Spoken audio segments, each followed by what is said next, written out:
안녕하십니까. 하이고조 근용근입니다. 오늘은 합성 데크 슬라브의 구조 설계에 대해서 학습해 보도록 하겠습니다. 그래서 합성 데크 슬라브의 구조 설계에 대해서 오늘 공부할 텐데, 사실 그 설계 방법들이 여러 가지겠죠.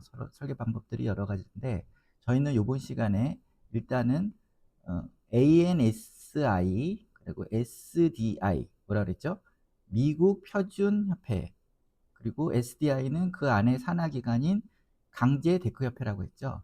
그 미국 표준협회에서, 그리고 강제 데크협회에서 제시하는 합성 데크 슬라브의 구조 설계에 대해서 오늘은 주안점으로 학습해 보도록 하겠습니다. 그래서 먼저 학습 순서로는 합성 데크 슬라브의 구조 설계 개요를 한번 살펴보고요. 그 다음에 합성 데크 슬라브의 구조 설계 개념, 그 다음에 본격적으로 합성 데크 슬라브의 강도 설계, 그리고 마지막으로 합성 데크 슬라브의 사용성 설계에 대해서 학습해 보도록 하겠습니다. 그래서 먼저 합성 데크 슬라브의 구조 설계 개요를 살펴보도록 하겠습니다. 그래서 보통 합성 데크 슬라브의 이제 구조 설계를 진행하기 전에 가정을 하는 사항들이 있죠. 그 가정 사항을 먼저 살펴보도록 하겠습니다.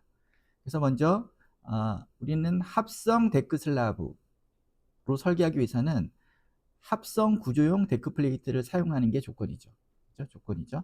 그렇기 때문에 그 합성 구조용 데크 플레이트는 예전에 살펴봤지만 엠보싱, 요철, 그리고 작은 골, 그리고 구속 리브, 그다음에 하부판 돌기, 이 밖에도 강제 앵커, 예를 들어서 그 끝단에 데크플레이스가 지지되는 보, 그림에서 나타나 있죠.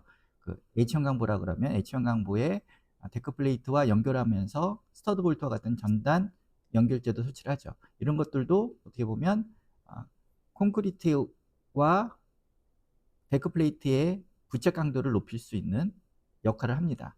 그래서 이런 것들, 이런 요소, 기계적 요소 등으로 전단 부착력이 충분히 발현되어 콘크리트와 일체성이 확보된다는 것을 전제 조건으로 하고 구조 설계를 진행하게 됩니다. 그렇기 때문에 이런 합성 데크 슬라브는 국가 인정 기관의 구조, 실험 및 연구를 통해서 검증이 필요하죠. 그래서 계속 말씀드렸지만 이런 데크 플레이트는 개발자 또는 제작사가 개발을 하게 되면 국가 인정기관, 구체적으로는 대한건축학회나 한국강구조학회 주로 많이 용역을 주죠. 물론 한국콘크리트학회도 있고요. 이런 학회 인증을, 그 학회에 맡겨서 용역을 발생시킵니다. 그래서 그 실험과 연구를 통해서 어떻게 보면 구조 설계 편람을 만들고, 그 다음에 그 매뉴얼을 만드는 거죠. 구조 설계에 대한 편람. 그 다음에 또 소프트웨어, 그 구조 설계를 할 수 있는 프로그램을 만들어서 구조 설계라는 실무자들한테 배포를 해서 그 실무자들이 그거를 통해서 사용을 하게끔 하고 있습니다. 그리고 또한 설계 시 가정사항으로는, 그래서 이들 합성 데크 슬라브는 시공 중에 발생하는 데크 플레이트와 콘크리트 사이에, 이 보면 수평 전단력이라고 했죠. 수평 전단력을 구조 설계 과정에서는 별도로 검토하지는 않습니다. 그렇죠? 그래서 이런 거는 실험을 통해서 이미 검증됐다고 하고 쓰는 거죠. 그래서 때문에 데크 플레이트와 콘크리트 사이에 발생하는 수평 전단력 같은 거는 별도로 검토하지 않는다. 그리고 또 합성 데크 슬라브는 어떻게 보면 내화 실험 인증을 통해서 내화 피복을 배제할 수도 있고, 그렇죠? 그런데 내화 인증을 받지 않았거나 못했다 그러면 별도의 내화 피복을 해야 되겠죠. 그렇기 때문에 내화도 만족을 해야 됩니다. 왜냐하면 합성 데크 슬라브에 사용되는 밑에 그 데크 플레이트는 합성 구조용 데크 플레이트로서 구조용으로 사용하는 거잖아요. 그렇죠? 인장제로서의 구조용으로 사용하기 때문에, 그 구조용으로 사용하기 때문에 내화 피복을 하거나 또는 내화 피복을 배제하려면 내화 실험 인증을 통해서 배제를 시켜야 된다는 얘기입니다. 그리고 조건이 되고요. 그 다음에 이렇게 이제 합성 데크 슬라브는 어떻게 보면 하부에 들어가는, 데크 슬라브의 하부에 들어감으로써 어떻게 보면 정모멘트, 그러니까 인장이 발생하는 곳에서 인장 보강주로서 역할을 하죠. 그렇죠? 그렇기 때문에 그러면서 그게 또 일방향 슬라브로서 사용이 되고요. 그래서 합성 데크 슬라브는 정모멘트 및 처짐을 계산할 때 골방향 또는 트러스 덱 같은 경우는 트러스 방향에 이 일방향 슬라브로, 그 방향이 일방향 슬라브로 가정하여 산정하게 됩니다. 그렇죠? 그 다음에 또 계속적으로 설계 시 가정사항을 살펴보면, 그래서 앞에서 살펴본 것 같이 합성 데크 슬라브는 데크 플레이트와 콘크리트의 슬립, 미끄러짐이 발생하지 않는 것을 전제로 한다고 했고요. 그리고 이 밖에도 합성 데크 슬라브는 휨 변형에서 휨을 봤죠? 휨제죠. 휨 변형에서 평면 유지의 과정이 성립된다고 보고 구조설계를 하는 겁니다. 이거는 철근 콘크리트의 보호나 슬라브에도 마찬가지지만 평면 유지의 과정이 뭐죠? 단면이 하중을 받기 전, 변형 전의 단면과 변형 후, 하중을 받아서 변형한 후에 그 단면은 평면 상태를 유지를 한다. 그러니까 뭐가 단면이 찌그러지거나 이런 변형되지 않는다는 거죠. 이게 바로 평면 유지의 과정이고요. 이것도 그대로 합성 데크 슬라브에도 적용이 되고요. 그 다음에 재료의 응력 변형률 관계에서 후쿠의 법칙이 성립된다. 마찬가지죠. 후쿠의 법칙이란 응력은 시그마는 탄성계수 곱하기 변형률. 그렇죠? 그래서 시그마는 2 곱하기 입실론. 이렇게 해서 역학 시간을 배웠죠. 그래서 재료 역학적인 면에서 후쿠의 법칙이 정된다는 게 또 가정 조건이고요. 그 다음에 합성 데크 슬라브의 휨 강도 설계 시는 콘크리트의 인장 응력은 무시한다. 그래서 휨 강도를 계산을 할 때는 인장을 받는 측의 콘크리트는 없는 걸로 친다. 그렇죠? 그렇지만 인장을 받는 콘크리트도 전단 강도 검토할 때는, 그렇죠? 어느 정도 고려를 하고, 그 다음에 처진 검토할 때도 일부 고려를 하죠. 그 다음에 합성 데크 슬라브의 단면 산정 시 슬라브 내에 배근된 철근은 무시합니다. 그렇죠? 물론 할 수도 있지만, 그렇죠? 할 수도 있지만 그것까지 다 계산해서는 너무 또는 크게 또 대세에 지장이 없고요. 그렇기 때문에 보통 무시를 합니다. 그래서 가정에는 이렇게 무시한다고 하고 설계를 하고요. 그 다음에 시공시 데크 플레이트의 구조 검토에서는 압축 영역의 판자굴, 플레이트 버클링 또는 로컬 버클링, 국부자굴을 고려해서 우리가 어떻게 했죠? 유효폭 개념을 도입했죠. 그렇죠? 유효폭 개념을 도입해서 어떻게 보면 데크 플레이트의 일부 압축을 받는 영역의 일부 단면을 무시하고, 그죠? 무시해서 일부 좀 줄어든 단면을 갖고 단면 성능을 계산했죠. 유효폭 개념이라고 우리가 앞에서 계속 배웠습니다. 그렇죠? 그렇지만 합성 데크 슬라브에서는 경화된 콘크리트가 데크 플레이트를 구속함으로써 인장 부강제 역할을 하는 데크 플레이트의 단면 성능은 전체 단면적을 적용할 수 있다. 그래서 적용을 하는 거죠. 일반적인 해외 코드나 우리나라도 마찬가지로 대부분 콘크리트가 경화돼서 데크 플레이트와 콘크리트가 딱 일체로화돼서 데크 슬라브로서 설계를 할 때는 데크 플레이트의 단면, 유효폭 개념을 적용하지 않고 그냥 전체 단면적을 가지고 단면 성능을 계산하게 됩니다. 그래서 우리가 아래 예를 들어서 한번 살펴본 건데, 이것도 그래서 ALK16이라는 데크 플레이트의 단면 성능 상전표를 보면 어떻게 돼 있죠? 보면 전 단면에 대한 어떻게 보면 단면 성능들이 쫙 빨간색으로 이렇게 써 있고요. 또는 유효 단면에 대한 단면 성능들이 이렇게 썼습니다. 단면 성능이라면 단면적, 그 다음에 중립축, 단면 2차 모멘트, 단면 개수들이 있겠죠. 이렇게 두 가지로 나누어서 표기를 한 거는 어떻게 보면 밑에의 유효 단면은 유효폭 개념을 고려해서 줄여서 쓴 단면 성능이기 때문에 데크 플레이트의 시공시, 데크 플레이트가 단독으로 단일 부재로 휨제로 콘크리트의 자중과 거기에 대한 뭐 또 시공 하중 이런 것들에 견디게끔 검토할 때는 유효 단면을 쓰고, 그죠? 그 다음에 콘크리트가 경화된 후 데크 슬랍으로 작용할 때는 판자골에 대한 유효 폭기점을 고려할 필요가 없기 때문에 여기 빨간색으로 표시된 전단면에 해당되는 단면 이차 모멘트, 단면 개수, 그리고 중립축, 그렇죠? 이런 것들을 또는 단면적을 사용하라. 그래서 이렇게 두 가지로 분류해서 보통 케이스 같은 경우는 이렇게 제시를 하고 있는 거고, 그 다음에 일반 데크 플레이트 회사에서도 매뉴얼에 그렇게 이런 식으로 정리를 해줘야 되겠죠. 그게 원칙이겠죠. 살펴보고요.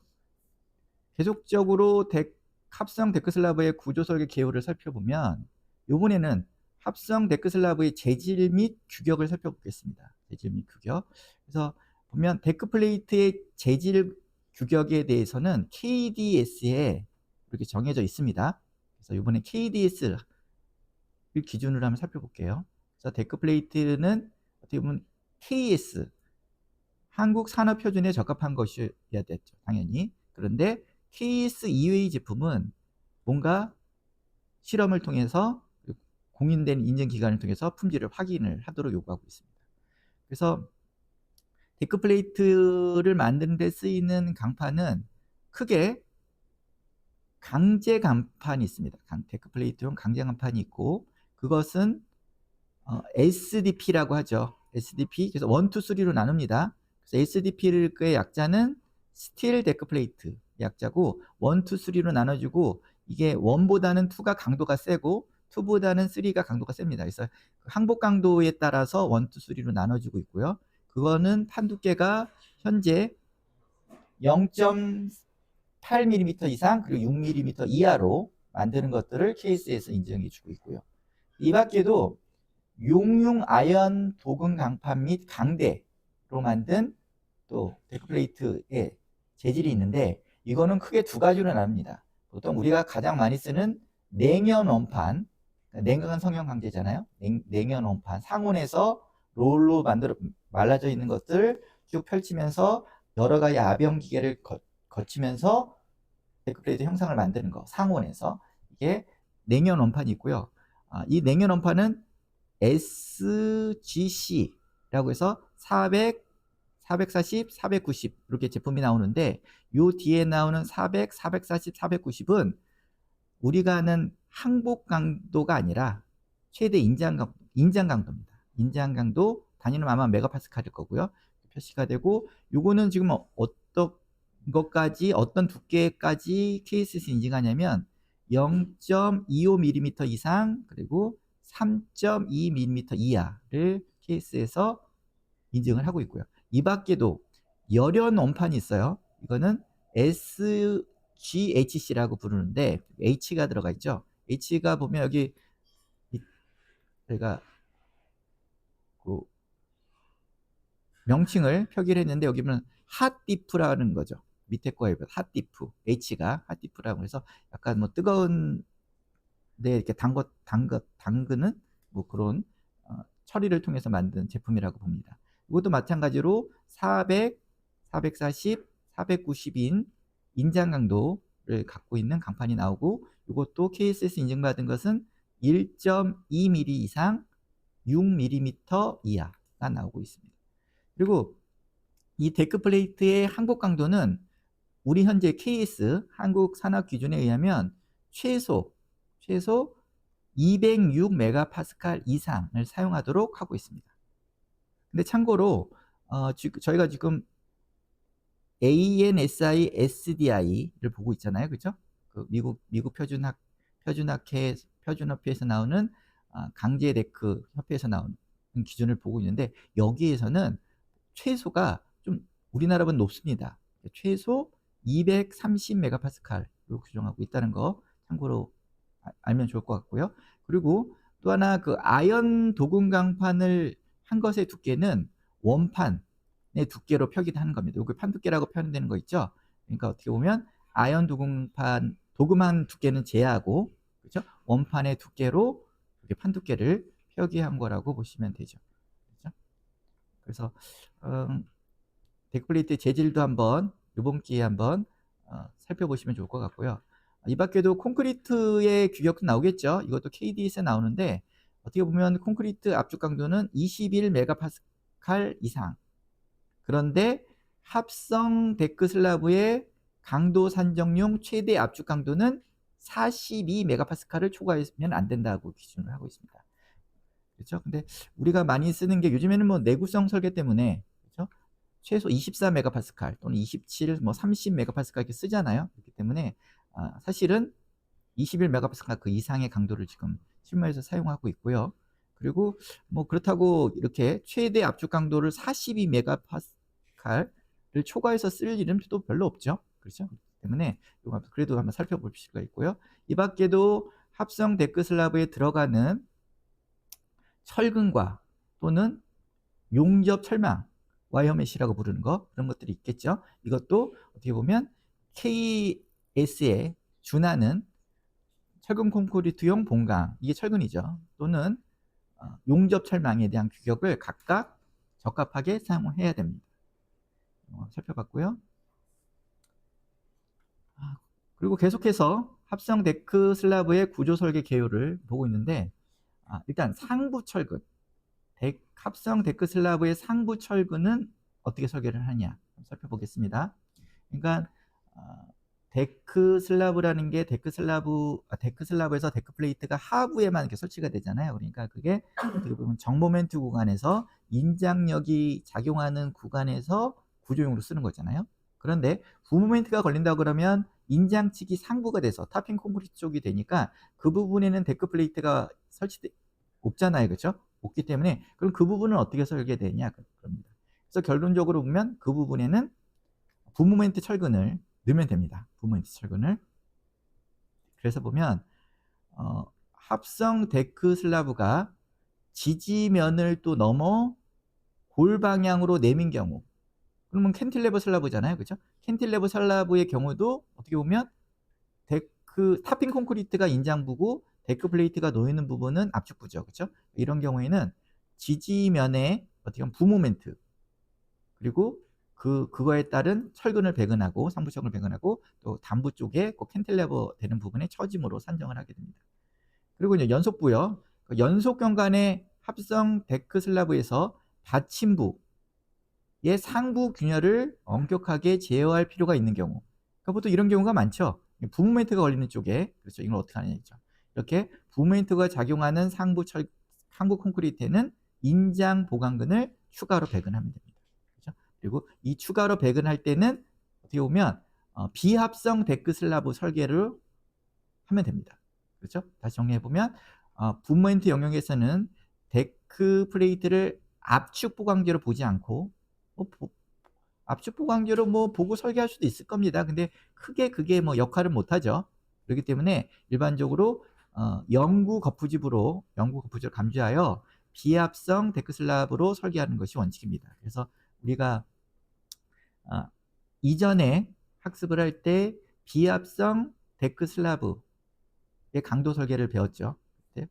그때 그렇죠? 부모멘트에 대해서도 우리가 철근을 배근을 해봤습니다. 이걸 보면 또 이 밖에도 수축 및 온도 철근을 배근해야 되겠죠. 그렇죠? 그렇기 때문에 콘크리트의 균열 확대를 방지하기 위해서 보통 와이어 메시를 설치하기도 하고 합성 데크 슬라브 같은 경우는 또는 그냥 철근을 넣어도 됩니다. 온도 철근을 슬라브 전면에 보통 설치하는 것을 그렇죠? 전제로 하죠. 보통 설치를 하죠. 그래서 온도 수축 및 온도 철근비는 우리가 계속 살펴보고 있지만 철근 항복 강도가 40 메가파스칼 이하인 경우는 0.2%, 그렇죠? 0.002 전단면에 대해서 그렇죠? 그리고 보통 와이어 메시를 쓰는 경우에는 철근 항복 강도가 용접 철망 같은 경우는 50 메가파스칼인 경우가 많아요. 항상 그렇다고 할 수는 없겠지만 그렇기 때문에 50 메가파스칼을 쓰게 되면 그 철근비가 좀 떨어지죠. 여기 보면 식에서 이렇게 되잖아요. 그래서 밑에 FI가 500이면 500이면 떨어져서 계산해 보면 이게 몇 퍼센트가 되냐면 0.0016이 됩니다. 그러니까 0.16%가 되죠. 그래서 예를 들어서 수축 온도 철근량의 철근의 강도를 높이면 최소 수축 및 온도 철근량이 철근비가 감소된다는 거 한번 더 해볼 필요가 있고요. 그래서 이번에는 이제 두 번째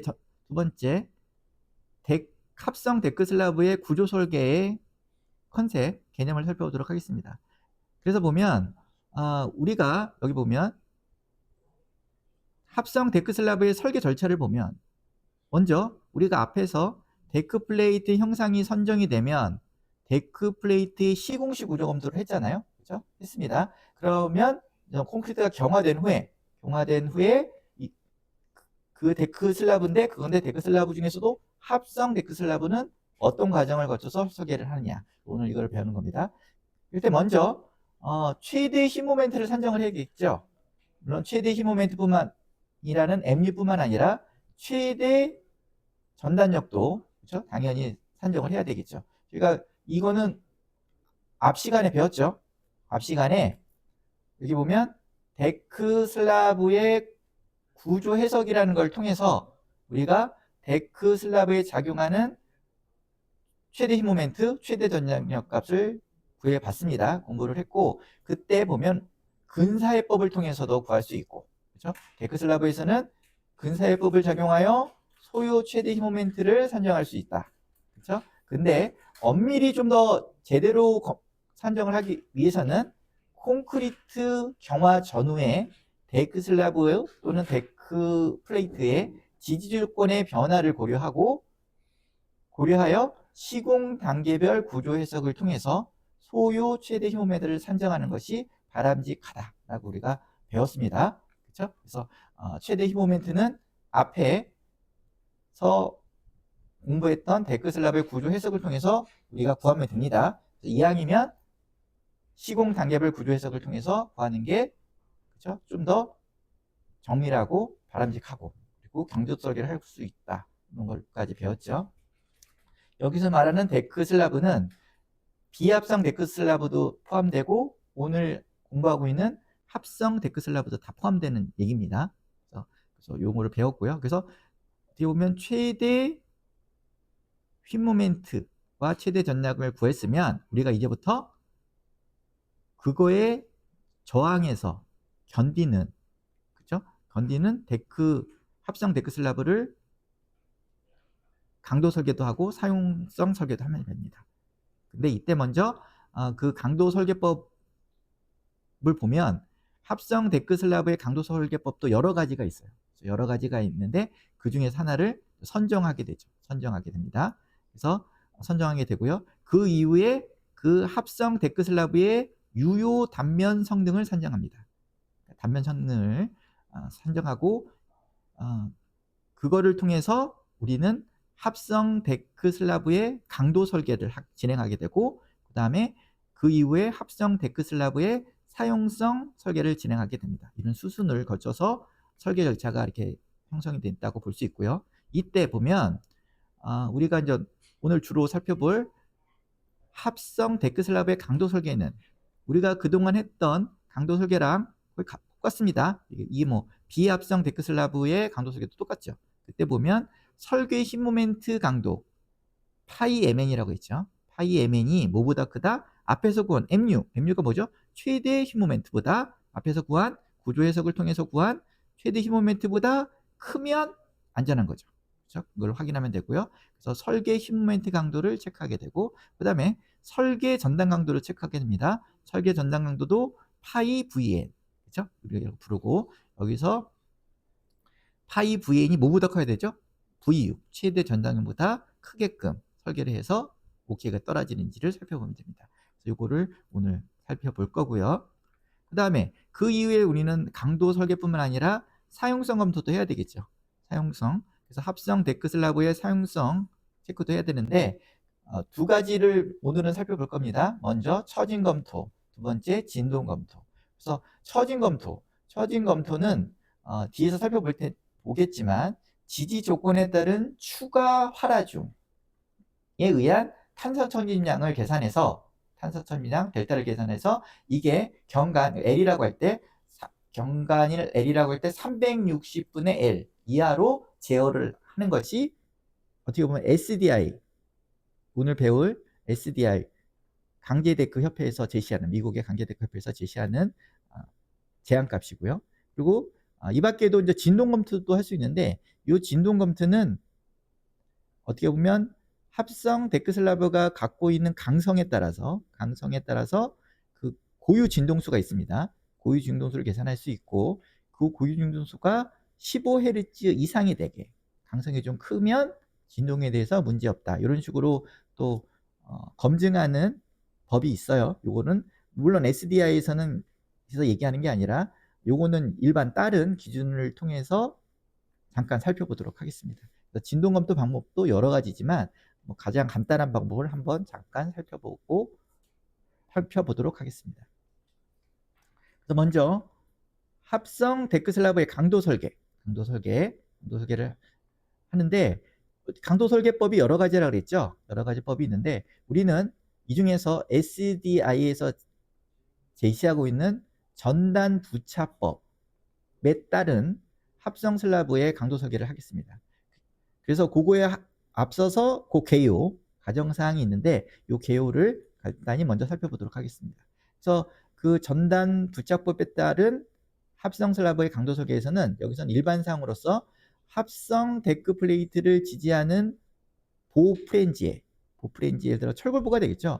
스터드 볼트, 그러니까 강제 앵커를 설치하거나 또는 설치하지 않는 경우 모두 다 이 방법을 적용할 수 있다고 얘기하고 있습니다. 그래서 보통 좀 철골보 같은 경우는 스터드 볼트를 설치하고, 설치하지 않는 경우는 어느 거죠? 지지보가 R15, 철공 콘크리트 보인 것은 지지하지 않죠.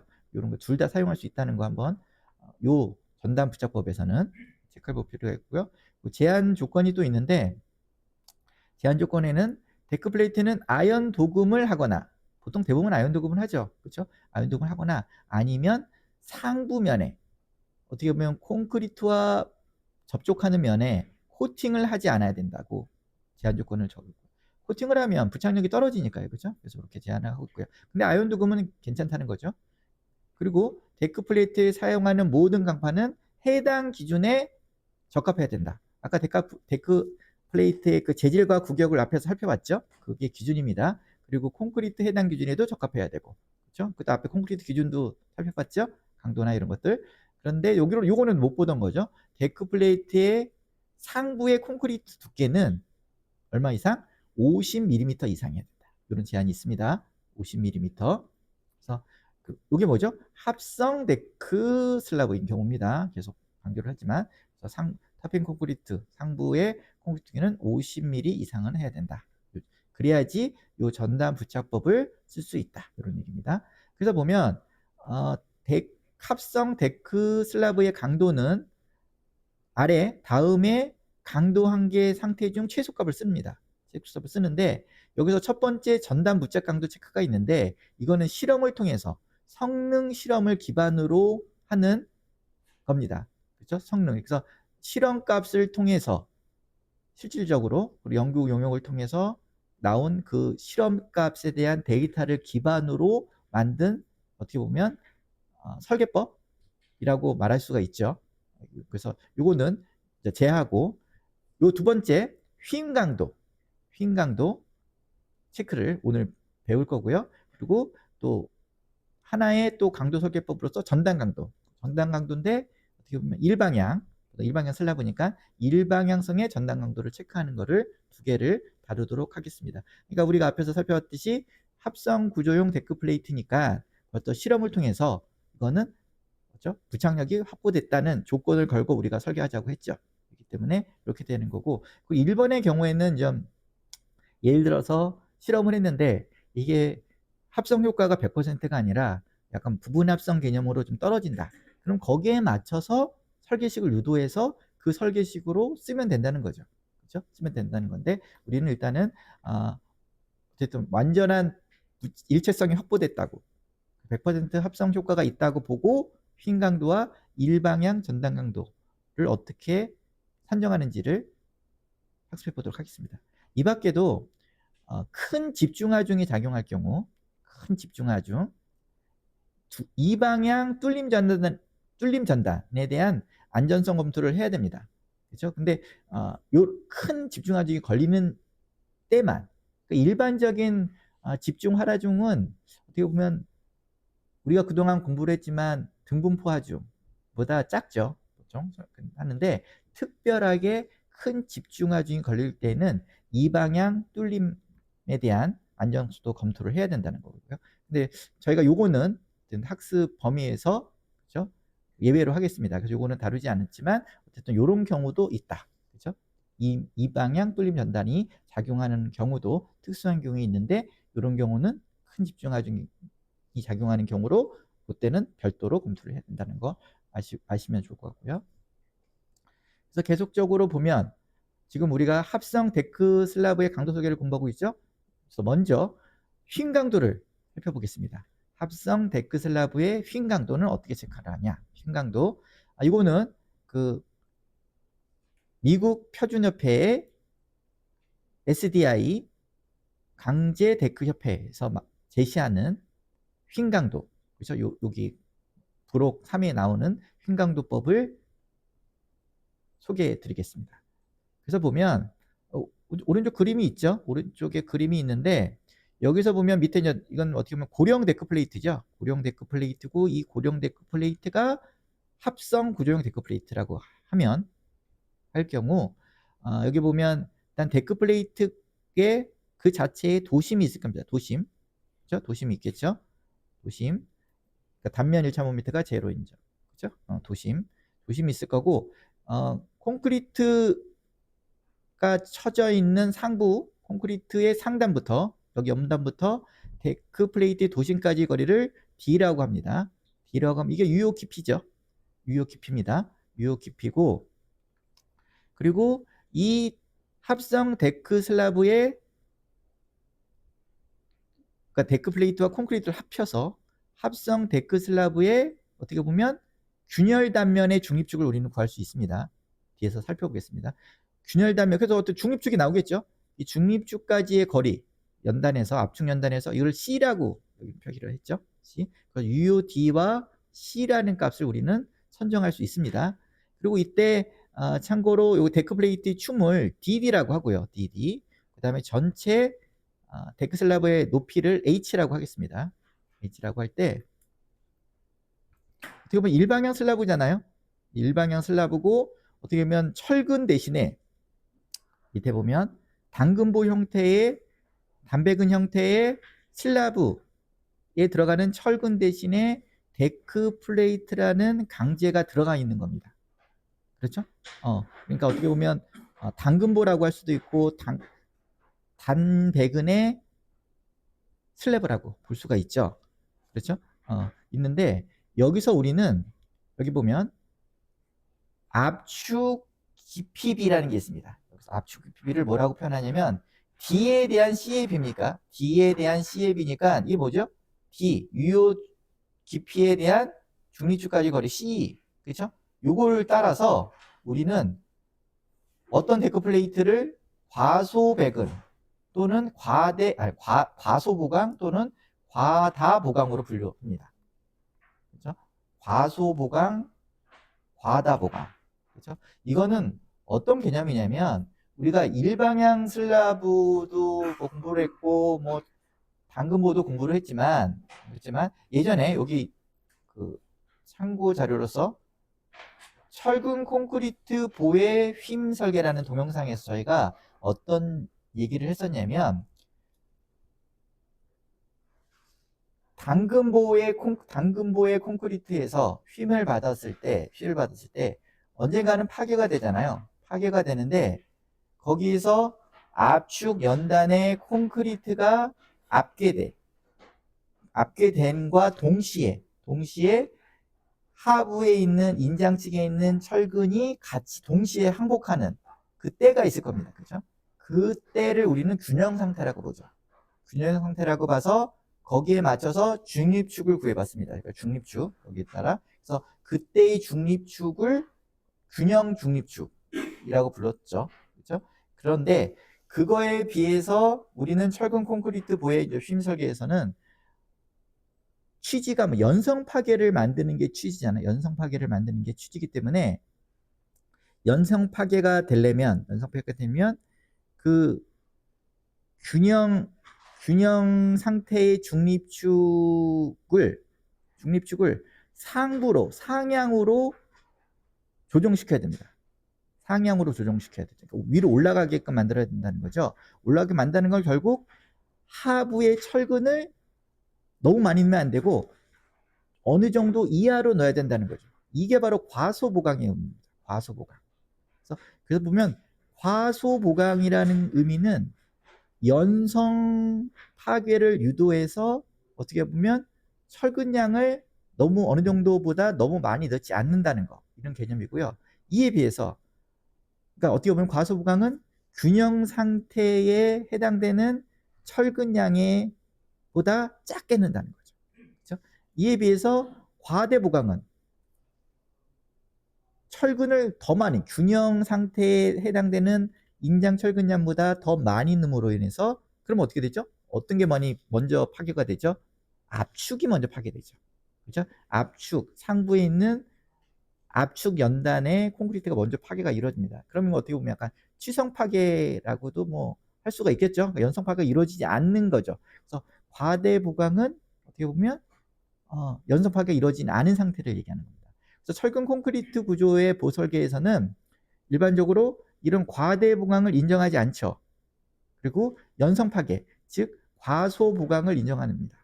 그래서 우리가 그때 배웠을 때 뭐 순인장 변형률을 따져서 그 순인장 변형률이 어느 정도 이해해야 되고 뭐 이런 걸 우리가 공부를 했습니다. 그렇죠? 그래서 그런데 이 합성 데크 슬라브의 흉강도 설계에서는 어떻게 보면 과다 보강도 인정을 해줍니다. 그 대신 과다 보강의 설계식이 좀 다릅니다. 그래서 이걸 살펴보겠습니다. 그래서 보면 다시 정리해 보면 어떤 데크 슬라브가 있으면 합성 데크 슬라브가 있으면 이렇게 UOD도 있고 그 다음에 이 중립축도 있습니다. 중립축도 있는데 이 압축 깊이 B D에 대한 C의 B에 따라서 과소보강 또는 과대보강으로 분류를 하는데 이때는 뭐를 기준으로 하냐? 균형 압축 깊이 B. 균형 압축 깊이 B. 이거는 뭐죠? UOD에 대한 CB죠. 어떻게 보면 CB. 밸런스의 약자입니다. B. 그래서 밸런스. 균형 상태를 이루는 균형 압축 깊이 B보다 작은 압축 깊이 B를 가진 슬래브는 과소부강이라고 분류하고, 과소부강. 그러니까 어떻게 보면 D에 대한 C의 B니까 중립축이 어떻게 되죠? 중립축 위로 올라가는 거죠. 어떻게 보면 여기가 그림에서 여기가 CB라는 균형 상태라면 위로 올라가는 겁니다. 그렇죠? 중립축이 위로 올라가서, 왜냐면 밑에 데크량이 적으면 또는 철근량이 적으면 위로 올라가겠죠. 중립축이. 그러니까 이제 과소보강이 되는 거고, 그런데 이런 균형 압축 깊이 B D에 대한 CB의 B가 균형 압축 B보다 크면, 위에 그게 압축 깊이 B가 균형 압축 깊이 B보다 큰 압축 깊이 B를 가진 슬라브는 과대 보강이 되는 거죠. 이럴 때는 어떻게 되죠? 중립축이 밑으로 내려오는 거죠. 그래서 이 연단에 있는 콘크리트가 먼저 파괴가 되는 형태가 되는, 이걸 과대 보강이라고 두 개로 정합니다. 그러면 우리는 먼저 압축 깊이 B를 알아야 될 거 아니에요. 그렇죠? 압축 깊이 B를, 그러니까 어떤 합성 데크 슬라브가 있으면 압축 깊이 B를 계산해 봐야 되잖아요. 그렇죠? 압축 깊이 B를 계산해 봐야 되잖아요. 이럴 때 우리는 예전 철근 콘크리트 보의 힘 설계에서 어떤 거를 우리는 배웠냐면, 철근 콘크리트 당근보의 평형 조건식에서 인장 철근이 받는 T값, 인장력과 특히 압축에서의 등가 응력 블록에서 작용하는 압축력은 같다라는 개념의 평형 조건식을 세운 적이 있습니다. 그랬을 때 보면 철근이 받고 있는 힘은 T, 인장력은 철근의 단면적에다가 FI, 철근의 항복 강도를 곱하면 되죠. 그렇죠? 이렇게 구했고, 그 다음에 압축축에서 등가 직사각형 응력 블록에서 작용하는 그 힘의 전체 압축력은 어떻게 되죠? 에타 0.85FCK. 그래서 에타는 1이니까 대부분 1이라고 놔도 되고요. 거기다가 B 곱하기 보면 보의 폭, 그 다음에 A, A는 블록의 그 직사각형 응력 블록의 깊이잖아요. 근데 A를 A리꼬로 베타 C잖아요. 그죠? 베타 C. 베타 C라고 해서 똑같습니다. 요런 조건식을 세웠어요. 그죠? 요거를 그대로 전개를 하면, 요 합성 데크 슬랍으로 전개를 하면 다음과 같은 식이 성립이 됩니다. 그래서 요거를 D에 대한 C의 비로 만들면 이렇게 0.85 FCK DB 베타 분의 ASFI가 이렇게 떨어집니다. 똑같은 식입니다. 그래서 우리는 데크슬라브 합성 데크슬라브가 이렇게 있으면 요거의 압축 깊이비를 구할 수 있어요. 구할 수 있고, 그러면 우리가 이제 그게 어떻게 보면 과소보강이냐 과대보강으로 분류를 할 수 있다 그랬고, 그 분류하는 기준이 뭐라 그랬죠? 균형 압축 깊이비. 그렇죠? D에 대한 CB의 비잖아요. 요거는 어떻게 구하냐? 그래서 요거는 균형 압축 깊이비는 어떻게 구하냐면, 요거는 기준에서 이렇게 제한을 하고 있습니다. 어떤 기준? 어떻게 보면 SDI. 그죠? 미국 표준협회의 강제 데크협회에서 SDI에서 제시하는 식이 요겁니다. 요 식이. 요 식이 어떻게 보면 균형 압축 깊이비다. 그래서 그렇게 산정을 해라. 그래서 보면 다시 정리를 하면 요 균형 압축 철근비에 비해서 실제로 산정되는 어떤 합성 데크슬라브의 압축 깊이비가 요거보다 작으면 과소배건 연성 파괴가 되는 거고, 그 다음에 이거보다 크면 과대 보강으로 해서 어떻게 보면 콘크리트 악계로 인한 취성파괴가 되고, 이렇게 구분하는 겁니다. 근데 요건 어떻게 나왔냐? 요 식이 나오면, 요 식을 또 면밀히 좀 살펴보면, 우리가 철근 콘크리트 보의 여기 휨 설계라는 동영상에서 우리가 균형 상태의 의미를 살펴보면서, 그렇죠? 균형 상태는 다시 한번 설계했지만 상부의 연단에 여기 콘크리트가 극한 변형률에 도달했을 때, 극한 변형률은 얼마라 그랬죠? 0.0033이라고 그랬습니다. 최근 기준에. 여기 콘크리트의 극한 변형률이 0.0033에 도달했을 때 동시에 뭐죠? 여기 있는 인장 철근이 항복하는 그 상태라고 했죠. 그 상태의 그 변형률의 관계식을 살펴보면 요 식이 됐었습니다. 요 식이 뒤에 앞에, 그렇죠? 여기 제가 줄친 요 식이 됐습니다. 그래서 요거는 앞에 동영상에서, 그렇죠? 요 식을 유도해 봤고요. 이걸 알 수 있고, 여기서 입실론 CU는 좀 전에 말씀드렸듯이 극한 변형률, 콘크리트 극한 변형 0.0033이 되고요. 그리고 입실론 Y, 이거는 철근의 변형률이죠. 항복 변형률. 그죠? 어떻게 보면 여기서는 데크 플레이트의 항복 변형률. 이거는 어떻게 보면 후쿠의 법칙을 적용을 한다면 데크 플레이트의 항복 강도를 뭐로 나눈 값? 데크 플레이트의 탄성 계수로 나눈 값이 되겠죠. 그렇죠? 그래서 이것도 그냥 어떻게 보면 상수가 되는 거, 다 상수가 되죠. 상수가 되는 상태가 되는데, 근데 여기 합성 데크 슬라브에서는 균형 압축 깊이비를 계산할 때 이 뒤에 D가로 있죠. 이 두 번째 항의 D가로 요 항이 추가됐습니다. 요 항이. 그러니까 우리가 철근 콘크리트 보의 휨 설계에서 배웠던 균형 상태에 비해서 요 D가 추가됐다는 거죠. D가 추가됐다. 요거를 분석해 왜 변형을 좀 한 거죠. 그러니까 당근보 또는 담배근의 슬라브의 평형 조건 또는 평형 변형률 또 균형 상태에 비해서 식을 변형시킨 겁니다. 왜 변형을 시켰냐? 이건 또 고령 데크 플레이트잖아요. 그렇기 때문에 이게 좀 달라요. 이게 보면 고령 데크 플레이트에 채워지는 콘크리트가 어떻게 보면 철근이 여기에 그러니까 데크 플레이트의 강기량이 어떻게 보면 이 D 라인에 이렇게 몰려 있다고 보는 거잖아요. 그렇죠? 몰려 있다고 보는데 어느 부분은 콘크리트가 안 채워졌어. 그렇죠? 여기는 채워져 있고 여기는 콘크리트가 안 채워져 있잖아요. 안 채워져 있고.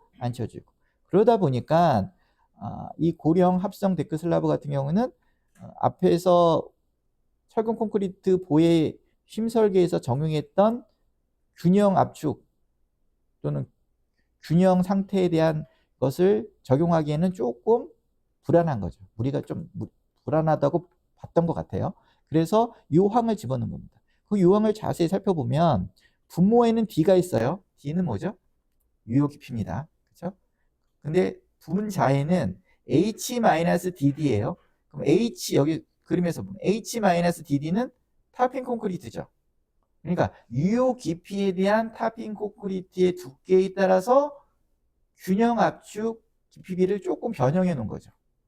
변형해 놓은데 그러면 요 식을 찬찬히 이제 살펴보면 어떻게 보면 우리가 철근 콘크리트 보호의 힘설계의 균형 상태보다 중립축을 조금 하향으로 내려놓은 거예요. 하향 조정화 시킨 겁니다. 하향 조정화 시켰다는 것은 뭐죠? 약간 밑으로 중립축 내려올수록 취성 파괴가 좀 될 가능성이 높은 거잖아요. 그렇죠? 그러니까 좀 어떻게 보면 식을 좀 안전율을 좀 반영해 놨다 그러나 뭐 이런 개념인 겁니다. 그래서 요 뒤에 가로가 어떻게 보면 합성 데크 슬라브에서 새로 나온 그렇죠? 어떻게 보면 경험식, 실험식이라고 할 수 있죠. 다시 정리를 해보면 요 D식은 데크 슬라브의 유효춤에 대한 분모 있죠. 타핀 콘크리트의 B를 반영하여 그렇죠? B죠. 균열 단면의 중립축을 상부 연단으로부터 하향 조종시키는 경험식이다. 그럼으로써 약간의 안전율, 합성 데크 슬라브의 휭 강도 설계할 때 약간 안전율을 높였다. 뭐 이렇게 보시면 될 것 같습니다. 그래서 보면 요 식이 위에 있는 지금 우리가 제안했던 요 식이 다른 식으로 표현을 하고 있어요. 어디에서는 미국 철강협회의 스틸 데크 인스티튜트, SDI에서는 어떤 식으로 표현을 하고 있냐면 요 밑에 식 보이시죠? 이런 식으로 표현하고 있는데 여기에 있는 변수값만 조금 다른 거지 같은 겁니다. 다른 거예요. 여기서 보면 다른 게 어떻게 보면 입실론 y 대신에 fy 나누기 탄성계수로 그렇게 한 거고 입실론 cu 대신에 0.0033을 넣은 거고 그렇죠? 똑같은 식입니다. 그래서 어쨌든 이런 식으로 인해서 합성 데크 슬라브에서는 균형 압축 깊이비를 조금 일반 철근 콘크리트에 비해서 달리 표현하고 있다는 거, 그리고 안전율을 조금 감안해서 이렇게 식을 변형해서 쓰고 있다는 거 살펴볼 필요가 있고요. 그래서 보면 계속적으로 그래서 결국은 우리가 합성 데크 슬라브의 휭 강도 식을 산정을 해야 되겠죠. 근데 뭐 앞에서 이제 구했어요. 어떤 데크 슬라브가 과소배근이냐 또는 과대배근이냐 두 가지로 나눴다 그랬죠. 그러면 일단은 과소배근인 경우에는 어떨까? 보통 일반적으로 과소배근일 경우가 많습니다. 일반적으로 계산을 해보면 과소배근 많은데 가장 많은 경우 즉 정모멘트를 받는 과소부강된 합성 데크 슬라브의 설계 휘모멘트 강도 파이 mn을 구해보겠습니다. 그래서 여기서는 파이 mn을 두 가지로 나눠서 파이를 파이 x라고 하나 있고요. 그 다음에 mn 중에서 1을 붙여서 m 파이 mn1이라고 붙였습니다. 이거는 과소부강일 경우. 그럼 이렇게 나온 과소부강인 상태의 설계 휘모멘트 강도가 뭐죠? 최대 휘모멘트 mu보다 크면 되잖아요. 크면 오케이가 되잖아요. 그렇죠? 크면 오케이가 됩니다. 그때 우리가 mu는 데크 슬라브의 구조 해석을 통해서 뭐 시공 단계별 해석을 하거나 아니면 근사해법을 쓰거나 해서 구할 수 있죠. 그럴 수 있는데 이 앞에 거를 구하면 되죠. 앞에 거. 그때 파이 s라고 하는 이 s는 지금 이 과소배근이니까 누가 먼저 항복을 하죠? 콘크리트 연단하고 데크플레이트하고 데크플레이트가 먼저 연단을 하겠죠. 항복을 하겠죠. 그래서 연성 파괴라 그랬죠. 그렇기 때문에 그래서 S를 표현한 것 같습니다. 스틸이 먼저 항복하니까. 그래서 파이 S는 이때 얼마를 보냐? 0.85를 봅니다. 0.85. 이거는 일반 철근 콘크리트 설계 휭설계에서도 0.85 봤잖아요. 똑같습니다. 이거는 왜냐면 과소 보강 연성 파괴니까 그죠? 똑같이 본 겁니다. 그런데 Mn은 좀 달리 봅니다. Mn은 어떻게 보면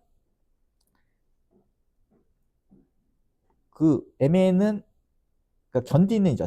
합성 데크 슬라브가 견디는 최대 휘 모멘트에서 저항하여 견딜 수 있는 설계 휘 모멘트 강도잖아요. 그거는 어떻게 계산하냐면 FI를 하면 데크 플레이트의 항복 강도를 뭐로 나눠? 단면 계수로 나눈 거야.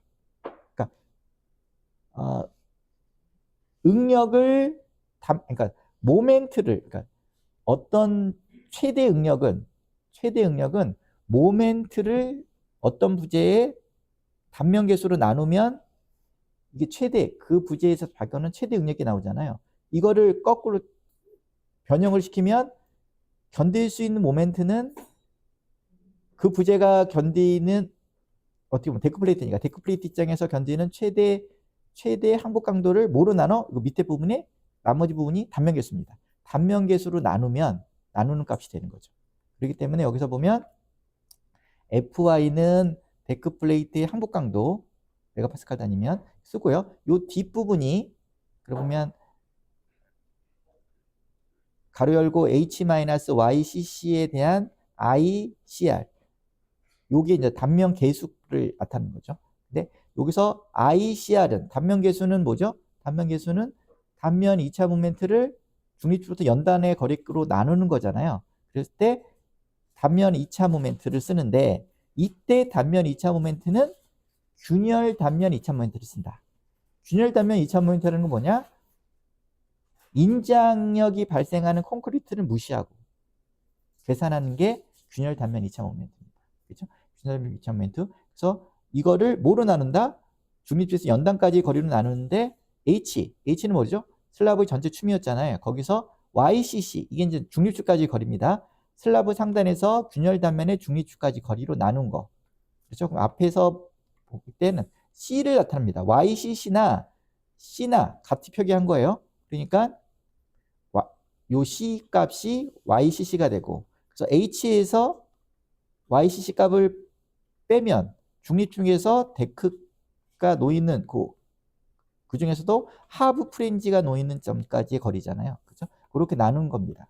그래서 보면 그래서 요 수식이 성립돼서 요 수식으로 인해서 어떻게 보면 정모멘트를 받는 과소부강된 합성 데크 슬라브의 설계 힘 모멘트 강도를 우리는 구할 수 있습니다.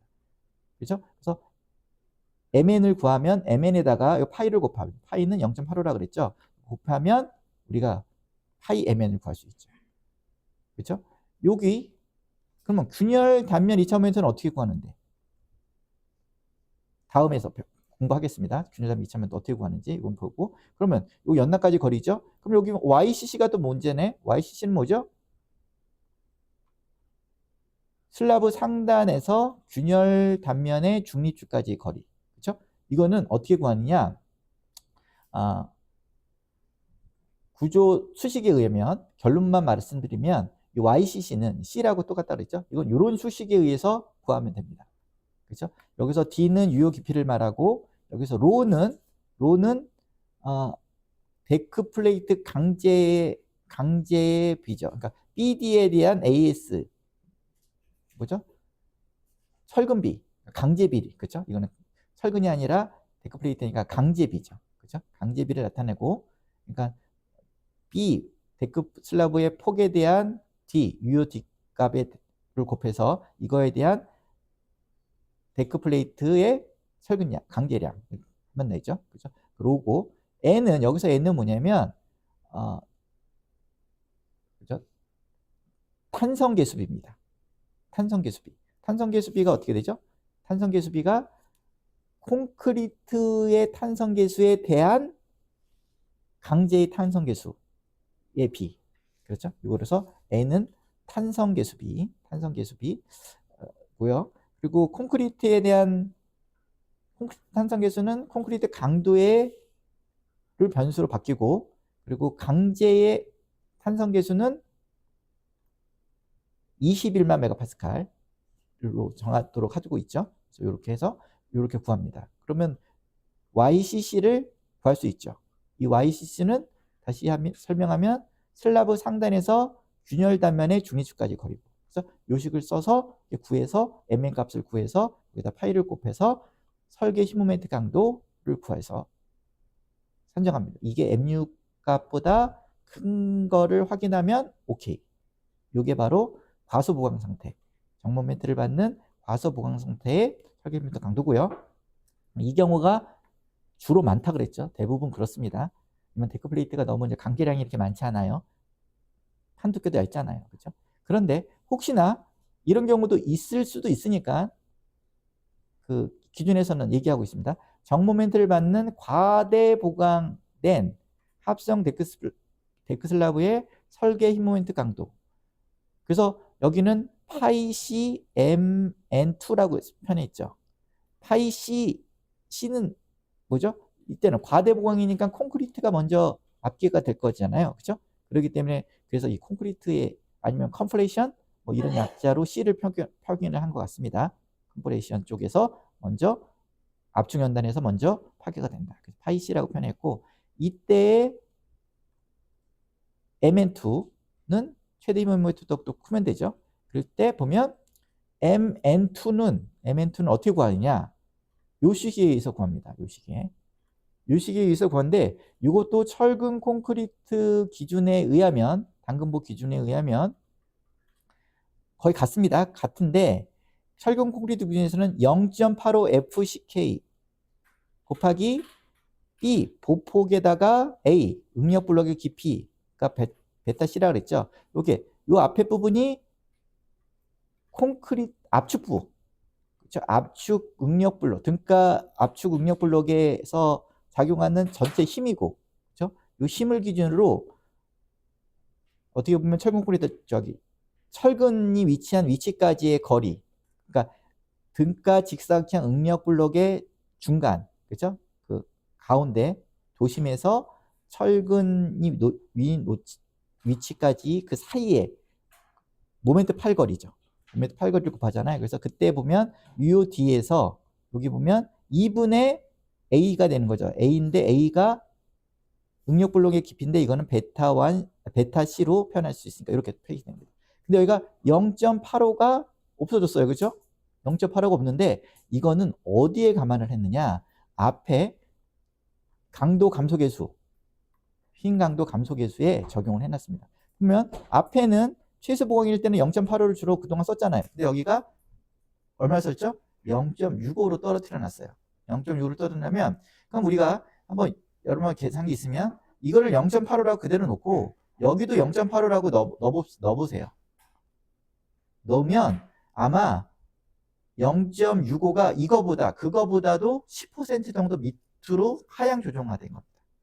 그렇죠? 그래서 보면 파이C는 그래서 0.65라는 낮은 강도 감소 계수를 쓰고 있다라는 거 한번 그죠? 한번 생각해 보겠습니다. 그러니까 이것도 보면 과대 보강은 어떻게 보면 콘크리트의 압계로 인한 콘크리트가 먼저 파괴되잖아요. 그러니까 취성 파괴에 가까워지는 거잖아요. 그러니까 좀 불안하죠. 그러니까 강도를 어떻게 보면 낮게 산정을 하자 이런 의미입니다.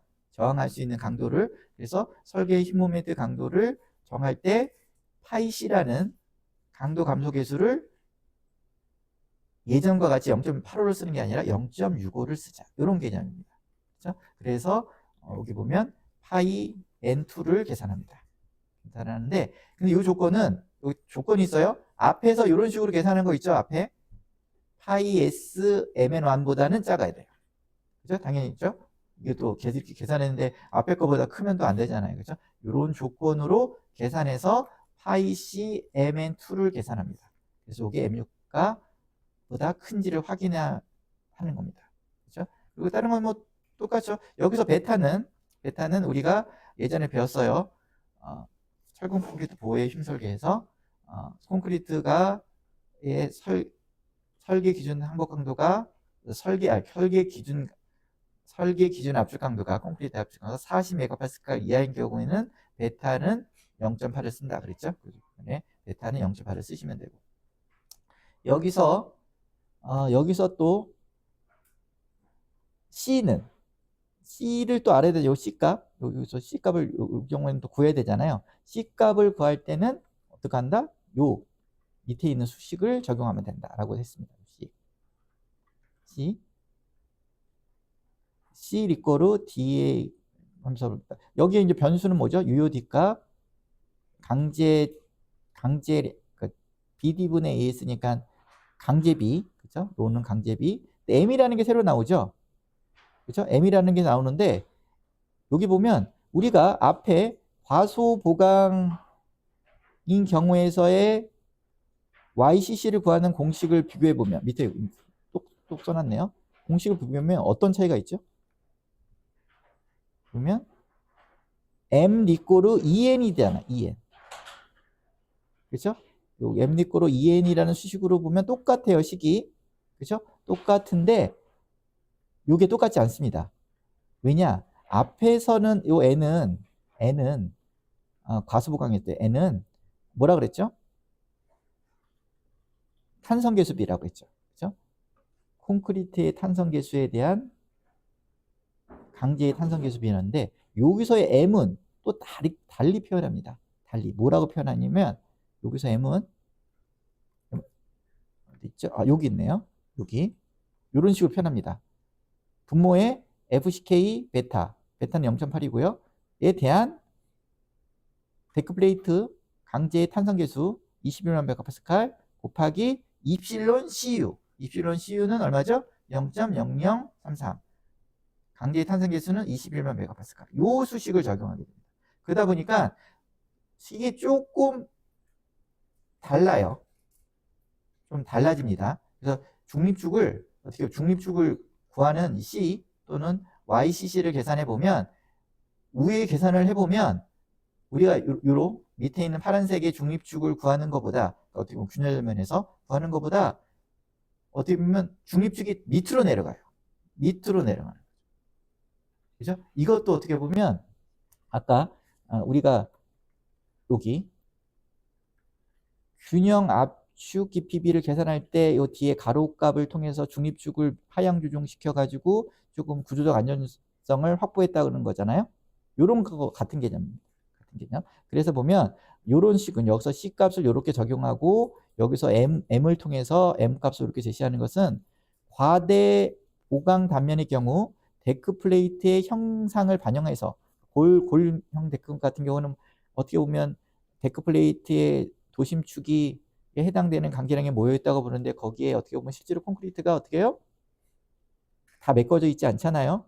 그렇죠? 그리고 어떻게 보면 철근은 콘크리트에 묻혀져 있지만 데크 플레이트는 콘크리트하고 면하고 있잖아요. 뭐 이런 여러 가지 이런 것들을 반영해서 균열 단면의 중립축을 압축 연단으로부터 하향 조정시킨 겁니다. 하향 조정시켜서 좀 더 이 식 자체가 구조적 안전율이 높게끔 만들어냈다고 보시면 됩니다. 그렇죠? 이렇게 한번 이해를 하시고요. 그래서 어쨌든 데크 플레이트 양에 따라서 과소 보강일 때는 이런 식을, 과대 보강일 때는 이런 식을 써서 안전성을 평가하는 게 휭 강도에 대한 휭 강도 설계를 한다는 거고요. 여기서 우리가 이제 살펴보기로 한 빨간색의 균열 단면 2차 모멘트, 그렇죠? 균열 단면 2차 모멘트 I, 단면 2차 모멘트를 I라고 하잖아요. CR은 뭐죠? 크랙이라는 뜻이겠죠. 크랙, 균열, 단면 2차 모멘트를 한번 계산해 보는 것을 한번 살펴보도록 하겠습니다. 어떻게 보면 이걸 잠깐 표현해 봤는데, 이거는 SDI에서 지금 얘기하는 거예요. SDI에서도 이렇게 제시를 하고 있고, 어떻게 보면 살펴봤지만 중립축이 YCC라고 했죠. 중립축까지의 거리가, 그렇죠? YCC, 여기 YCC, C라고도 표현한 거. 여기가 중립축이면 요거를 기준으로 하부 콘크리트는 강도 설계를 하니까 인장을 받으니까 무시하는 거죠. 그렇죠? 콘크리트는 무시. 그리고 여기 보면 데크 플레이트의 도심축, 그렇죠? 도심축까지의 거리가 D죠. D가 있고요. D가 있고, 그 다음에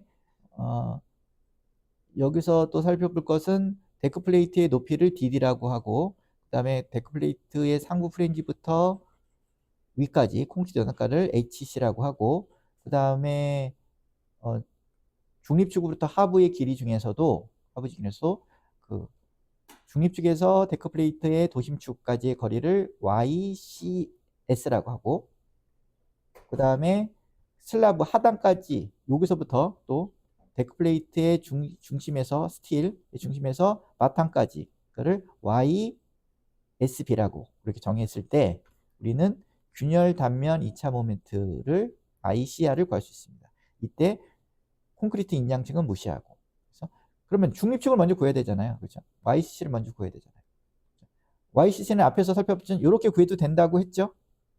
그렇죠? 이거는 미리 이제 결론부터 말씀드리고. 그래서 ANSI, SDI에서는 그냥 이렇게 중립축을 이렇게 구해라. 이렇게 그냥 얘기하고 있습니다. 그렇지만 이렇게 구해도 되죠. 하지만 다른 방법으로 우리가 구조역학적 이론을 통해서 구해도 됩니다.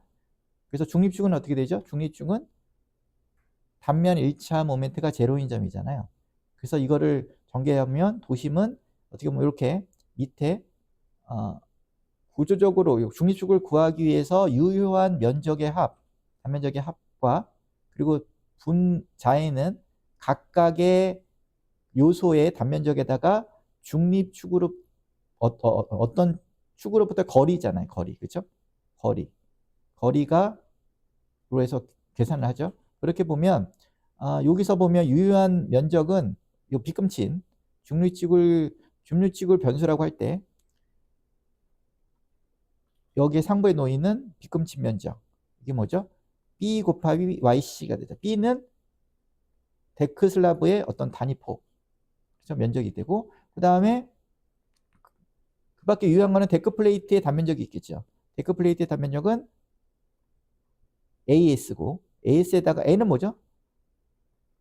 탄성계수비 계속 얘기하지만 탄성계수비 그러니까 이거는 뭐로 가냐면 일단은 환산 단면으로 바꿔야 되기 때문에 콘크리트로 다 환산 전환한 겁니다. 그러니까 AS 철 강제량에다가 탄성계수비를 곱해서 이거를 콘크리트화 시킨 거죠. 콘크리트로 단면 환산을 한 거고요. 그리고 위에 값을 보면 위에 값은 어떻게 보면 YCC가 있을 때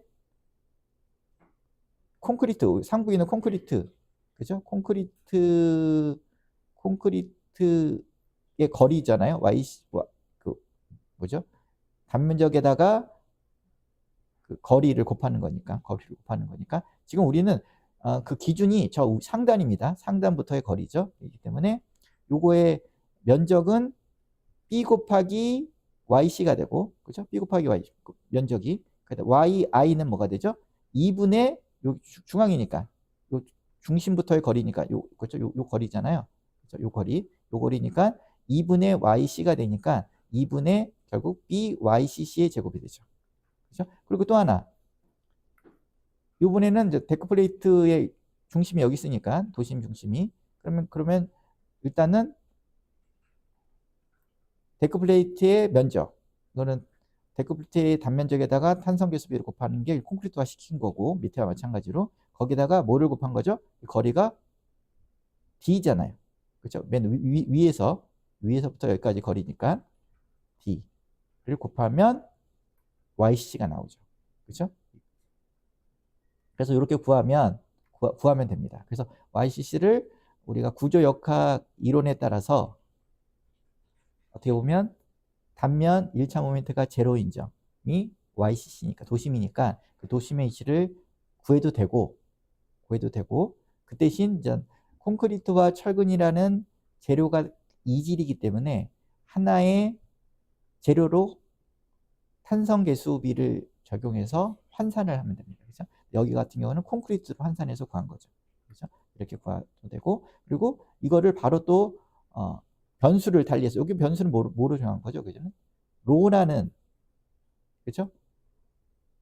데크 플레이트 강제비 BD에 대한 ASB로 전환해서 이렇게 수식을 만들 수도 있습니다. 여기서 N은 탄성계수비고 그러니까 위에 식하고 밑에 식하고 계산을 해보면 같이 나오는 거죠. 그래서 뭐 이렇게 ANSI의 SDI에서 제한한 육합변을 바로 써도 되고 아니면 우리가 구조역학의 이론에 따라서 이런 수식을 전개해도 됩니다. 그러면 다 나온 거죠. 도심을 구해서 일단 먼저 도심을 구해야 되죠. 그렇죠? 도심을 구해서 YCC 또는 C를 구했으면 단면 2차 모멘트를 구할 수 있는데 CR 크랙 섹션이니까 크랙 여기 밑에 무시하고 위에 중립축 기준 위에 있는 콘크리트가 유효하잖아요. 그러면 중립축이 여기 있을 때 위에 직사각형이네. 그렇죠? 그러면 어떻게 하죠? 3분의 BH 제곱, BH 3승. 그렇죠? 역학적으로. 아니면 여기에 중립축에 대한 12분의 BH 3승에다가 여기부터 여기까지의 편심거리를 뭐, 그렇죠? 단면적에다 편심거리를 A2 제곱 이렇게 해서 풀어도 되죠. 어쨌든 이렇게 풀면 결국은 여기가 3n분의 BYCC의 3승이 여기 상부 비금친 부분의 콘크리트의 단면 2.5m가 되는 거고, 그 다음에 여기 철근이 남았죠. 강제량이, 데크플레이트의 강제량이 남았죠. 강제량, 데크플레이트의 그 자체의 중립축에 대한, 데크플레이트 자체의 중립축에 대한 단면 2.5m. 그렇죠? 그러니까 단위 폭당 데크플레이트 전체 단면의 단면 2.5m에다가 플러스 편심거리 A2 제곱. A는 그렇죠? 데크플레이트 단면적이고 2의 제곱. 2는 여기까지 거리잖아요. 이게 보면 YCS. 그래서 중립축과 데크플레이트의 중립축과의 거리가 편심거리가 되죠. 이걸 곱해서 이렇게 구하면 됩니다. 그렇죠? 근데 여기서는 뭐로 환산을 했죠? 단면 2차 모멘트를 구할 때는 강제량으로 환산을 했죠. 강제량은 그대로 썼는데 콘크리트 중에서 N으로 나눴잖아요. 그래서 탄성 계수비로 나눴으니까 여기에 균열 단면 2차 모멘트 ICR은 요거를 뭐로 환산한 거다? 이 경우에는 데크플레이트 강제로 환산한 거다. 자, 이런 거 살펴볼 필요가 있고요. 이번에는 강도 설계 중에서 전단 강도를 한번 체크해 보겠습니다. 그 중에서도 일방향 전단 강도. 우리가 이전에 비합성 데크슬라브의 강도 설계에서도 배웠어요. 그렇죠? 배웠는데 이번엔 뭐가 추가된 거죠? 그때도 보면 일단은 뭐 단위 길이당으로도 또는 1m당으로도 체크할 수 있지만 골당으로 그때도 체크했잖아요. 골당으로 이렇게. 요번에도 골당으로 한번 체크해 보겠습니다. 쉽게. 그때 보면 여기 콘크리트가 받는 여기 비금친 부분의 콘크리트인데 평균값을 쓰죠. WR. 리브 부분의 폭을 상부와 하부의 평균폭을 씁니다. 거기다가 높이를 쓰죠. 높이를 쓰는데 이거는 전체 높이 h를 씁니다. 여기서는 h를 쓰고, 그래서 WR에다가 h를 곱한 거를 콘크리트가 부담하는, 그러니까 한 골당 부담하는 단면적이 되고, 그러면 콘크리트의 전단 강도 VC는 6분의 1 파이 람다는 근데 이렇게 보면 보통 콘크리트는 1이잖아요. 경량 콘크리트는 0.75 뭐 이렇게 있는데 보통 1이 경량 콘크리트를 안 쓰니까 보통 1이라고 보시면 없어도 되고, 루트 FCK 곱하기 뭐 BD 뭐 이렇게, BD에 해당하는 게 AC가 되는 거죠. 그렇죠? 이렇게 되고, 이거는 고령 데크플레이트니까 10% 활증을 해줄 수 있자 그랬죠. 1.1을 곱해서 활증을 해서 구한 겁니다. 똑같습니다. 여기는 요 골당 부담하는 전단 강도가. 그런데 하나 더 추가된 게 있어요. 뭐가 비합성 데크슬라브의 경우와 다른 점은 뭐죠? 비합성 데크슬라브에서는 데크플레이트에 대한 전단 강도를 무시했죠. 그렇죠? 전단 강도의 기여도를 무시했죠. 비합성이니까. 근데 이번에는 합성이잖아요. 그렇기 때문에 이 부분, 그렇죠? 이 부분도 데크슬라브의 전단 강도로서 포함시켜 줄 수 있다는 겁니다. 그래서 보면 여기가 데크 플레이트의 전단 강도 VD라고 해서 그거를 추가시켜 준 겁니다. 추가시켜 준 거예요. 그래서 보면 여기 보면 앞에서 구한 전체 파이 V에는 콘크리트가 저항하는 콘크리트 전단 강도 파이 C에다가 강도 감소 계수 그때 0.75죠. 그렇죠? 여기다가 플러스 이번에는 새로이 데크 플레이트 전단 강도 VD를 포함시켜 준 겁니다. 근데 거기에 여기서도 강도 감소 계수를 곱해 줘야 되는데 이때는 뭐를 쓴다? 0.85를 씁니다. 그 대신 앞에는 0.75 썼잖아요. 콘크리트 쪽에는. 대구대는 0.85를 썼어요. 그렇죠? 그러면 VD는 어떻게 구하는데 예전에 우리 공부했습니다. 여기 보면 데크 플레이트 시공시 구조 검토에서 그렇죠? LRFD 개념으로 구하면 이 VD는 결국 AW에다가 FE를 곱하는 건데 이 FE는 경우의 수가 세 가지가 있대요. 하나, 둘, 셋. 그래서 보면 데크플레이트의 두께에 대한 높이의 외부 높이의 B가 어느 한도 이하이면 FE를 0.6 FI로 쓰면 된다. 그렇죠? 근데 이게 어떻게 보면 폭두께비죠. 폭두께비가 이거 이하가 되지 않고 더 커. 그죠? 그래서 어느 사이 있을 때는 요 값을 쓰고, 근데 더 커. 그러면 이 값을 쓰고, 이렇게 배웠어요. 그죠? 똑같습니다. 수식이. 똑같은데, 보통 그 당시에 다 어느 케이스가 속한다 그랬죠? 일반적으로. 요 케이스가 다 대부분 속한다고 했죠. 그죠? 속한다고 내가 배웠었는데, 이것도 똑같이 쓰면 요거. 그런데 여기에다가 예전에는 데크플레이트 시공시 전단 검토할 때 그때는 파이S를 0.95를 썼어요. 데크플레이트 시공시 구조 검토할 때는 데크플레이트가 단위 심지에 대해서 정하는 거잖아요. 그때는 0.9를 썼는데 이번에는 얼마 쓴다? 똑같이 쓰는 게 0.9를 쓰는 게 아니라 0.85를 쓴다. 그렇죠? 요것만 주의하시면 됩니다. 그렇죠? 그리고 나머지들은 똑같아요. 수식들이. 그래서 예전 동영상 강의를 들으시면 요것들이 데크플레이트 전단 강도가 어떻게 표현되고 있다는 것을 아실 수가 있습니다. 잠깐 여기서 넘어가기로 하겠습니다. 근데 뭐 전단에 대해서 보통은 큰 염려는 없다고 했죠. 그렇죠? 사실은 원칙적으로 검토는 해야 되겠지만. 그리고 마지막으로 이거는 데크 슬라브의 사용성 검토. 강도 검토가 다 끝났어요. 끝났으면 사용성 검토를 해야 되잖아요. 그럼 사용성 검토는 처짐이 있죠. 대표적으로. 처짐을 살펴보겠습니다. 그래서 합성 데크 슬랩 처짐은. 그럼 처짐은 어떻게 검토하냐? 철근 콘크리트 구조에서는 뭐 유효 단면 2차 모멘트를 구해서 뭐 복잡합니다. 좀 복잡한데 합성 데크 슬라브의 처짐 검토에서 사용되는 단면 2차 모멘트 보면 유효한 단면 2차 모멘트를 좀 심플하게 만들어놨어요. 심플하게 어떻게 만들었냐? 처짐 산정용 단면 2차 모멘트는 환산 단면 해석법에 의하여 균열 및 비균열 단면 2차 모멘트의 평균값 ID라고 하는 거를 썼습니다. D는 디플렉션? 이런 약자겠네요. 그죠? 디플렉션, 처짐이니까 디플렉션. 그래서 ID라고 표현해서 ID는 여기 보면 ICR 이거 많이 봤던 거죠? 균열 단면 2차 모멘트. 앞에 계산해 봤잖아요. 그죠? 콘크리트의 인장부를 무시하고 계산한 먼저 도심축을 구하고 그 도심축에 따라서 구한 거. 그죠? 이거에다가 새로운 게 하나 나왔네요. IU는 뭐죠? 비균열 단면 2차 모멘트. 그러니까 U는 아마 언크랙 이런 뜻이 아닐까요? CR이 크랙이니까. 그죠? 그래서 비균열 단면 2차 모멘트를 구해서 이거를 더해서 평균값을 쓴다. 평균값을 처짐용 단면 2차 모멘트를 활용을 해서 구한다. 그거 구했어. ID를 구했다고 치면.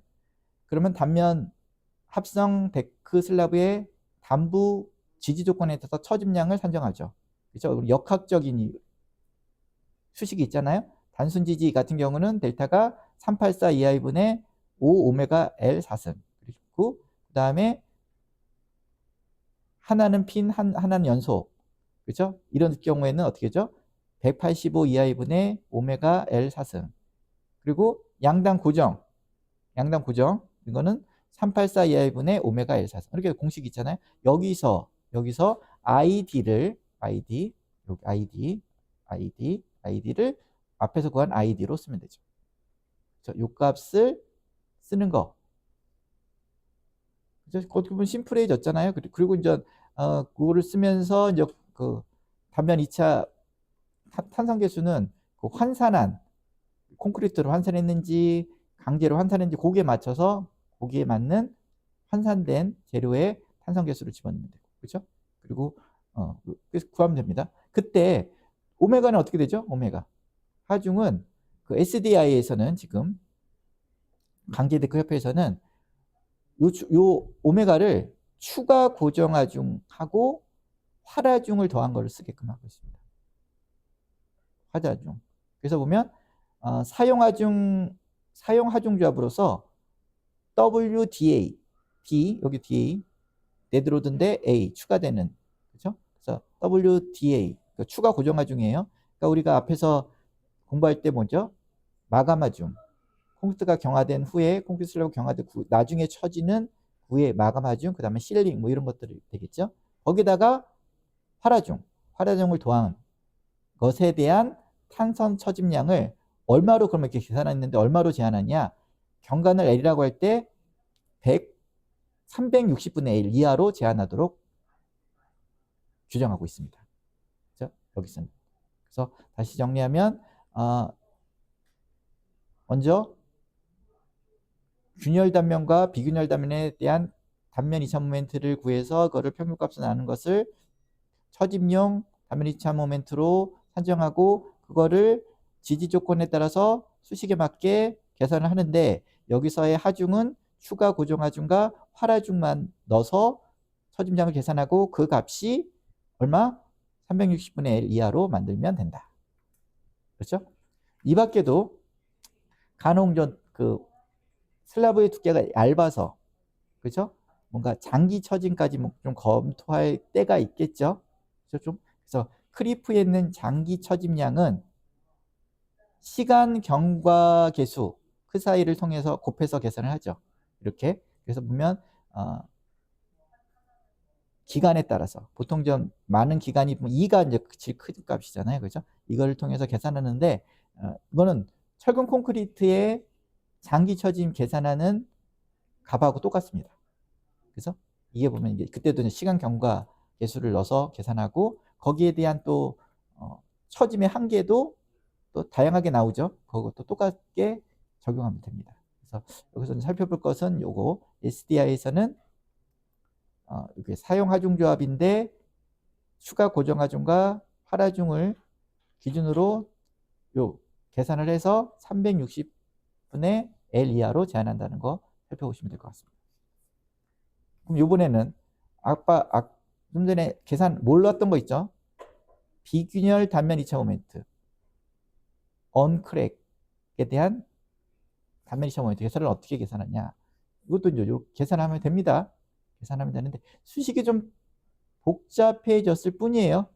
그렇죠? 복잡해졌을 뿐인데 이 교에는 비균열 단면 2차 모멘트 그러니까 전 단면에 대한 단면 2차 모멘트를 구해야 되니까 수식이 조금 복잡했어요. 왜냐하면 여기 중립축이 있다고 치면 중립축 밑 아까는 균열 단면에서는 밑에 있는 콘크리트를 무시했잖아요. 그렇죠? 근데 지금은 그 부분까지 고려를 해서 구해야 된다는 거죠. 그렇죠? 그러다 보니까 전 단면에 대해서 구해야 되니까 수식이 복잡해졌는데 뭐 똑같습니다. 어떻게 보면 이게 단면이 중립축까지 거리잖아요. YCC.